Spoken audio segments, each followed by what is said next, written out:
पढ़िए पटवारी के लिए उनका रिवीजन कैसे करें, क्योंकि बहुत सारी चीज़ें भूल रही हैं। मोस्ट इंपॉर्टेंट टॉपिक ऐसे कौन से हैं कि फिजिक्स बायो केमिस्ट्री में पढ़ के चले जाएं और 15+ नंबर आराम से पाएं। और कहाँ से पढ़ें, और कहाँ से पढ़ें में भी 3 कैटेगरी है कि जिन्होंने कुछ भी नहीं पढ़ा अगर आज से भी स्टार्ट करें, या फिर जिन्होंने एक बार अच्छे से पढ़ लिया है उनको क्या करना चाहिए लास्ट डेज में। और कुछ एडवांस बच्चे होंगे अगर उनके 20+ आ रहे होंगे, वैसे बहुत बड़ी बात है ये 20+ लाना, लेकिन कुछ बच्चे ऐसे होंगे तो उनको अब और क्या करना चाहिए कि अपने मार्क्स वो और ज़्यादा इंक्रीज कर सकते हैं। तो hello, welcome back to my channel. स्वागत है आप सभी का हमारे इस छोटे से प्यारे से यूजफुल यूट्यूब चैनल पे। तो ये सारे टॉपिक्स पे आज चर्चा होगी कि कैसे पढ़ें, रिवीजन कैसे करें, मोस्ट इंपॉर्टेंट टॉपिक एंड कहाँ से पढ़ें। तो सबसे पहले मैं बताती हूँ कि कैसे पढ़ें। तो मैं एग्जाम्पल के थ्रू बताती हूँ कि अगर जैसे मैं पढ़ती हूँ तो कैसे पढ़ती हूँ। कोशिका जो है बायोलॉजी का मोस्ट इंपॉर्टेंट टॉपिक है, उसी का मैं एग्जाम्पल लेती हूँ। अब हमने लिखा कि कोशिका, मतलब मैंने पढ़ा कोशिका, तो एक बार जब मैं कोशिका टॉपिक को पढ़ ली तो किसी भी खाली पेज में एक कोशिका, ऐसे मैंने कोशिका लिख लिया है। अब मैं जो जो पढ़ी हूँ उसके बारे में मैं बस शॉर्ट में 5 मिनट में लिख लूँगी। कोशिका की खोज किसने की? रॉबर्ट हुक ने। कब की? है ना, 1890 समथिंग ऐसे ही कुछ की थी, 1800 में। कब की इतना इंपॉर्टेंट नहीं है, बट किसने की ये इंपॉर्टेंट, कोशिका की खोज। कोशिका में और कौन कौन से अंदर जैसे कि क्लोरोप्लास्ट पाया जाता है, केंद्रक पाया जाता है, फिर क्लोरोप्लास्ट नहीं, प्रोटोप्लाज्म पाया जाता है, केंद्रक यानी न्यूक्लियस पाया जाता है, ये सारी चीज़ें पाई जाती हैं। फिर उन गोल्जी काय की खोज किसने की? माइटोकॉन्ड्रिया की खोज किसने की? माइटोकॉन्ड्रिया को क्या कहा जाता है? ऊर्जा का हाउस, मतलब कि energy house, power of energy house कहा जाता है। फिर इसी तरह से और राइबोसोम कहाँ पाए जाते हैं? राइबोसोम की खोज किसने की? तो मतलब हमने कोशिका और कोशिका के अंदर जितनी चीज़ें पाई जाती हैं उनकी खोज किसने की, उनको नाम किसने दिया? माइटोकॉन्ड्रिया का नाम बेंडा ने दिया। तो जितनी सारी चीज़ें हमने पढ़ी उनका 5 मिनट में आप लिखने के रूप में आप क्या कर लो? रिवीजन कर लो। तो इस तरीके से आप एक बार पढ़ लोगे, फिर उसका खुद से रिकॉल करोगे, माइंड से खुद से पूछ के जब आप लिखोगे तो आपको भूलेगा नहीं। तो आई होप कि आप लोगों को ये तो समझ आ गया कि कैसे पढ़े। सिर्फ आपको पढ़ के भूल नहीं जाना है, बल्कि पढ़ के उसी तुरंत, अगर एक टॉपिक आप कोशिका पढ़े तो तुरंत आपको 5 मिनट में इस तरीके से लिख के आपको कंप्लीट करना है इस टॉपिक को। देन देखो रिवीजन कैसे करें। तो रिवीजन के लिए आपको 1-3-7 फार्मूला अपनाना है। अगर आपने सुबह आज 10 बजे, 10 से 11 या 12 बजे तक कोशिका को ही निपटा लिया, कोशिका, प्लांट कोशिका को भी और एनिमल कोशिका को, ठीक है, आपने सुबह निपटा लिया।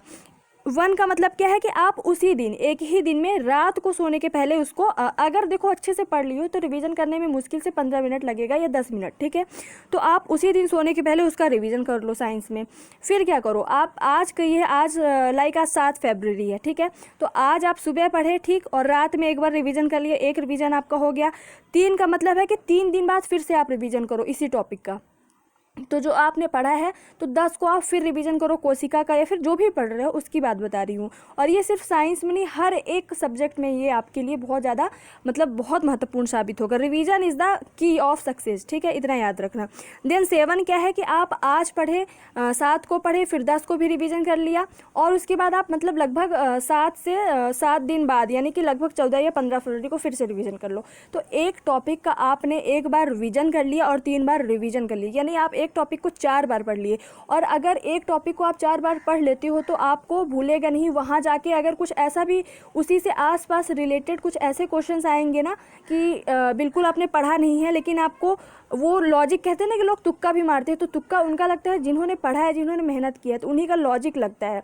तो आप वो अगर नहीं आ रहा होगा, लेकिन थोड़ा बहुत यहाँ पे आप रिवीजन करके जाओगे, थोड़ा बहुत लॉजिक लगा के आप सही करके आ जाओगे। तो कैसे पढ़े मैंने बता दिया, रिवीजन कैसे करें ये बता दिया।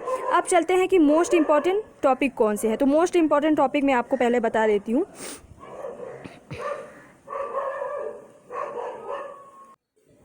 अब देखो, ये बायोलॉजी के 6 चैप्टर्स, जो 6 टॉपिक है मोस्ट इंपॉर्टेंट, एंड केमिस्ट्री के 7 हैं, फिजिक्स के 8-9 है, ठीक है।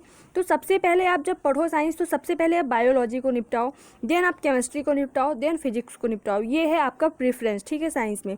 फिर बायोलॉजी में आपको प्रेफरेंस क्या रखना है कि आप सबसे पहले कोशिका विज्ञान को निपटाओ। जो कोशिका होती है, कोशिका चाहे वो प्लांट की कोशिका हो और चाहे वो एनिमल का कोशिका हो, तो दोनों को आपको निपटाना है। उसके बाद प्राणी विज्ञान, प्राणी विज्ञान में यानी कि जूलॉजी, जूलॉजी में 9 तरह के प्राणी पाए जाते हैं पृथ्वी पर। उनके अंदर जैसे कि मोलस्का में क्या पाया जाता है, कौन से जीव मोलस्का के अंतर्गत पाए जाते हैं, प्लेमेंथीज ऐसे कुछ करके होता है, उसके अंतर्गत कौन कौन से जंतु पाए जाते हैं। इस तरीके से आपको वो निपटाना है। फिर मानव शरीर के तंत्र, मोस्ट इंपॉर्टेंट, मानव शरीर के तंत्र में लगभग 7-8 ऐसे सिस्टम है। पाचन तंत्र हो गया, परिसंचरण तंत्र हो गया और प्रजनन तंत्र हो गया। तो इस तरीके से आपको ये 7-8 पूरे निपटाने हैं और डिटेल में पढ़ने हैं। मानव रोग, पादप रोग, किस तत्व की कमी से मानव में रोग होता है, किस विटामिन की कमी से कौन सा रोग होता है, पादपों में किसकी कमी से कौन सा रोग होता है, किस बैक्टीरिया की कमी से, किस बैक्टीरिया से, किस विषाणु से, है ना, किस प्रोटोजोआ से मानव में रोग होता है। इसी तरीके से फफूंद से, कवक से कौन सा रोग किस पादपों में होता है। ये सारी चीज़ें आपको डिटेल में पढ़नी है। फिर पोषण और स्वास्थ्य, यानी कि कार्बोहाइड्रेट, विटामिन हो गया, प्रोटीन्स हो गया, किस में पाया जाता है, उनका जो रासायनिक नेम्स होते हैं उन सबको पढ़ना है और स्वास्थ्य पढ़ना है। टीकाकरण कार्यक्रम जरूर पढ़ लेना, क्योंकि जो कोरोना के टाइम पे जो जो चीज़ें हुई हैं तो उसमें टीकाकरण का महत्वपूर्ण रोल रहा है, महत्वपूर्ण भूमिका रही। तो आप टीकाकरण, जो पहली बार टीकाकरण अभियान चलाया गया था, वो सारी चीज़ें पढ़ लेना। फिर पारिस्थितिकी आप पढ़ लेना, है ना, पारिस्थितिकी शब्द किसने दिया, पारिस्थितिकी तंत्र शब्द किसने दिया, ऊर्जा का प्रवाह कैसे होता है, तो पारिस्थितिकी में सबसे बड़ा पारिस्थितिकी तंत्र कौन सा, मतलब इंपॉर्टेंट जो चीज़ें हैं पढ़ लेना है। ठीक है, तो बायोलॉजी और जो मैंने हाईलाइट किया है सबसे पहले इनको निपटाना। कोशिका विज्ञान निपटा लो, मानव शरीर के तंत्र और मानव रोग, पादप, और उसके बाद फिर ये बाकी निपटा लो। ठीक है, तो इस तरीके से आपको बायो हो जाएगा। देन केमिस्ट्री में क्या करना है, केमिस्ट्री में करना है धातुएं और अधातुएं और मिश्र धातु। धातुएं कितने टाइप्स की होती है, कौन सी धातुओं से और क्या क्या बनाया जा सकता है, अधातुएं और मिश्र धातु। अच्छे से पढ़ना है, एकदम रगड़ के। अम्ल पढ़ना है, बेस यानी कि भस्म और लवण, ये तीनों पढ़ने हैं। परमाणु संरचना पढ़नी है, कार्बन और उनके यौगिक पढ़ने हैं, जैसे हीरा हो गया, कार्बन और ये ग्रेफाइड हो गया, और बहुत सारे ऐसे यौगिक होते हैं वो पढ़ना है। मानव निर्मित पदार्थ, बैकेलाइट हो गया, पॉलीथीन, ऐसे बहुत सारी चीज़ें जो मानव ने बनाई है वो पढ़ने हैं केमिस्ट्री में। प्रमुख नियम पढ़ने हैं, जितने भी केमिस्ट्री में नियम होते हैं, रसायन शास्त्री जो बनाते हैं वो पढ़ने हैं। और तत्वों का वर्गीकरण पढ़ना है। इसमें से भी अगर कोई पूछे कि मुझे कल ही पेपर देने जाना है और मैंने कुछ भी नहीं पढ़ा, तो मैं धातुएं और धातुएं पढ़ूंगी, अम्ल, भस्म, लवण पढ़ूंगी, कार्बन व यौगिक एवं तत्वों का वर्गीकरण। इसी तरीके से बायोलॉजी में हाईलाइटेड जो है। फिर आते हैं हम किस पे, फिजिक्स पे। फिजिक्स में मात्रक तो पढ़ना ही पढ़ना है, मात्रक मोस्ट इंपॉर्टेंट है। गति पढ़ना है, गति के तीनों नियम पढ़ने हैं और उनके एग्जाम्पल्स भी पढ़ने हैं, क्योंकि एग्जाम्पल देके पूछ लेगा कि हमने बंदूक से जब हमने गोली ट्रिगर दबाया और जब गोली बाहर निकली तो हम भी पीछे की तरफ हो जाते हैं ना, जब धक्का लगता है पीछे की तरफ, तो ये किसका एग्जाम्पल है, तो गति के तीसरा नियम यानी प्रक्रिया और प्रतिक्रिया का नियम है, है ना, क्रिया प्रतिक्रिया का नियम है, थर्ड जो गति का नियम है। इस तरीके से गति के नियम तो पढ़ने ही आपको, लेकिन उनके एग्जाम्पल्स आपको पढ़ने हैं इंपॉर्टेंट वाले। गुरुत्वाकर्षण नियम पढ़ना है, उनके न्यूमेरिकल्स भी आपको देखने हैं। प्रकाश आपको बहुत इंपॉर्टेंट, मतलब कि रिफ्लेक्शन, टोटल इंटरनल रिफ्लेक्शन सब कुछ पढ़ना है। चुंबक अच्छे से पढ़ना है। ऊष्मा वेरी इंपॉर्टेंट, ऊष्मा में सब कुछ पढ़ना है। ध्वनि पढ़ना है कि इसे ध्वनि निर्वात में चल सकती है, आपको पता है क्या क्या है ध्वनि के अंतर्गत आता है वो, और विद्युत धारा, इस तरीके से। और इन सभी के मात्रक तो पढ़ने ही पढ़ने हैं। ठीक है, इस तरीके से ये मोस्ट इंपॉर्टेंट टॉपिक हो गया साइंस के लिए। अब ये देखते हैं कि कैसे पढ़ें। तो देखो 3 कैटेगरी के स्टूडेंट्स हैं जिन्होंने अभी भी कुछ नहीं पढ़ा। बहुत लोग हैं अभी जो जैसे कि लड़कियों की बात करें तो कुछ हाउस वाइफ है, लड़कों की बात करें तो अभी भी जॉब में है, जिनको टाइम नहीं मिल पा रहा है, साइंस को टाइम नहीं दे पा रहे हैं, या फिर कोई भी ऐसा हो जो भी अभी कुछ नहीं पढ़ा है। वो क्या करो, सिर्फ और सिर्फ अब ल्यूसेंट की थ्योरी पढ़ो। ठीक है, ल्यूसेंट की थ्योरी पढ़ो। और अगर वो भी नहीं कर पा रहे हो तो 1 मिनट, जो ल्यूसेंट की थ्योरी भी नहीं पढ़ सकते, जिनके पास इतना भी टाइम नहीं है, तो ये है 11 घंटे की मैराथन है साइंस की। फिजिक्स, केमिस्ट्री, बायोलॉजी तीनों है। पटवारी के लिए है, फॉरेस्ट गार्ड, जेल प्रहरी। तो सिर्फ आप अगर 1 घंटा डेली दोगे तो आपका 11 दिन में हो जाएगा।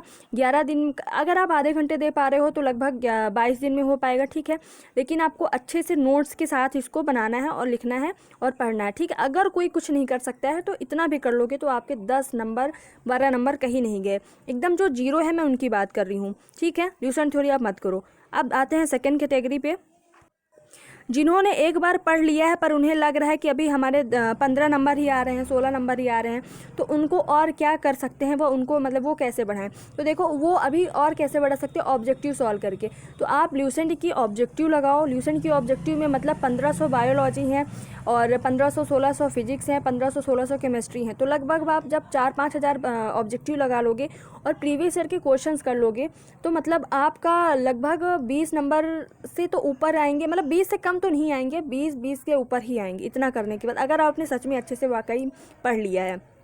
ठीक है, और मैंने भी करवाया हुआ है, लगभग 1000+ बायोलॉजी के क्वेश्चन मैंने भी करवाया हुआ है। उस पर बहुत अच्छा रिस्पांस नहीं आ रहा था, तो मैंने अभी वो सीरीज़ बंद कर दी है। पर बहुत लोगों के मैसेज आ रहे हैं कि मैम उसको दीदी उसको कंटिन्यू करो, तो मैं कोशिश करूँगी। फिर कुछ एडवांस बच्चे हैं जिनके भैया 20+ अभी से आ रहे हैं, तो उनको क्या करना है, अगर उनके पास टाइम है और अगर सब कुछ कर लिया है साइंस में, तो 1 घंटा डेली दे के आप 20+ मतलब कि लगभग 22-23 ला सकते हो। रुको मैं बताती हूँ क्या। ये देखो भैया पापा वीडियो है, कितने मिनट का, कितने घंटे का वीडियो है, 45, 1 मिनट 45 घंटे का वीडियो है, ठीक है। एनसीईआरटी है क्लास 6 to 12, 45 घंटे का वीडियो है। यानी कि आप अगर जैसे 30 दिन भी बचे हैं, तो आप एक दिन में कम से कम 2 घंटे दोगे, तब जाके ये कंप्लीट होगा। लेकिन इसको करने के बाद आप क्या पता 25 में 25 पा जाओ, या फिर क्या पता आप मतलब 23 तो प्लस ही पाओगे। 1-2 बहुत मुश्किल से गलत होंगे अगर अच्छे से पढ़ लिए तो। लेकिन ये ऐसा कोई नहीं होगा कि जिनके अभी 20+ आ रहे होंगे साइंस में, मुझे तो नहीं लगता है ऐसा कि साइंस में अभी 20+ आ रहे होंगे। लेकिन कुछ लोग होते हैं कि बोलते हैं कि नहीं सिर्फ एनसीईआरटी पढ़ो, या फिर सिर्फ ऐसी बहुत मोटी मोटी बुक्स पढ़ने से ही साइंस अच्छा होगा, तो मैं नहीं मानती हूँ।